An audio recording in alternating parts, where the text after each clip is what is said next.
Manje ngithatha lethuba lokubingelela abazingcwele elangeni lesibili le-Good Friday kwi-Saturday ntambama. Ngithatha lethuba ukubingelela abazingcwele emhlabeni wonke eNingizimu Afrika.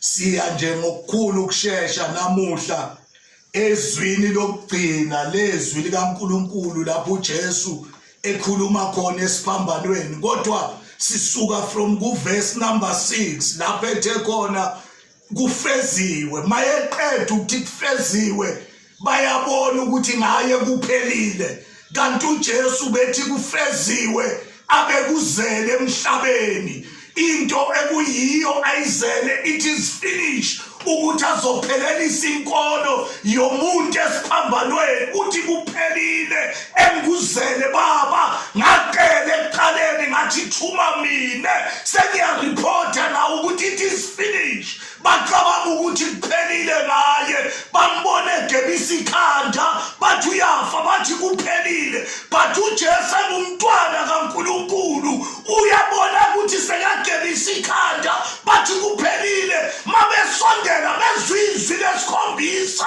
elithi esandleni sakho ngiyawubeka umoya. Bayamangala ukuthi umuntu onjani lo egebisa ikhanda uphinde uyakhuluma uthi esandleni sakho ngiyawubeka umoya. Isizathu awubeke ufuna ukwehlela phansi lapho uSathane egcine khona abazalwane hayidesi ayodimanda ikhiyo, ayodimanda umphefumulo yabazalwane abaphansi. Mayafika udimanda ikhiyo uthatha abazalwane ukhuphuka nabo uya paradise kaNkulunkulu. Ngalawo magama izwi lesikhombisa likuluka uLuka 23 uverse number 46 lalithi khona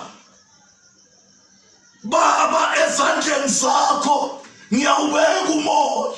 Sizothi nje bazalwana asihambe sikhululekile, imimoya yethu ibekwe kuNkulunkulu. Abuya phansi uJesu eqeda ukuthatha ihluthulelo kuSathane, ukhuphuka naso yoripota kubaba uNkulunkulu. Abantu bathi kuqedile babolefa kunumber 6, kanti kuphela umntwana kaMariya indodana kaNkulunkulu, still in charge of everything.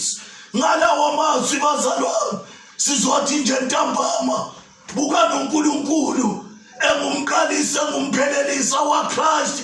Uyazi ukuthi imphefumulo yethu ibekwa kuNkulunkulu owenzile izulu nomhlaba, wake wabuka ukuthi ebuthathini bakhe asenze umuntu ngomfanekiso wethu ukuze asikhonze asifuze. Kahle wena you have the image of God, ufuza uNkulunkulu. Konke ukwenza kwakho bekufanele kubuye kuye.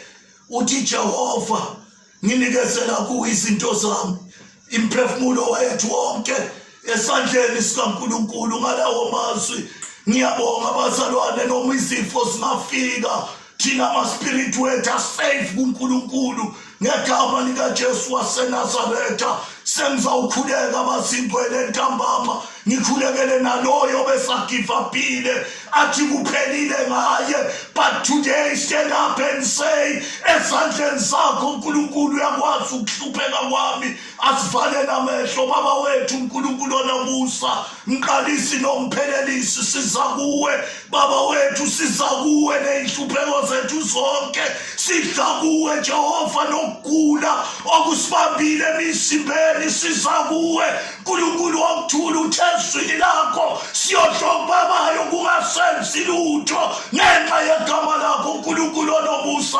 Ngithi ntambama ngiyeme esikhaleni ngithi kulelizwe lethu iNingizimu Afrika icorona inasabelo phezu kwabantwana. Kulezwe lakithi ikontinenti yase-Afrika icorona inasabelo nabantwana bakho. Emhlabeni wonke ngithi corona unasabelo nabazalwane bakho. Ngegama likaJesu waseNazaretha manje kuze kube phakade. Amen.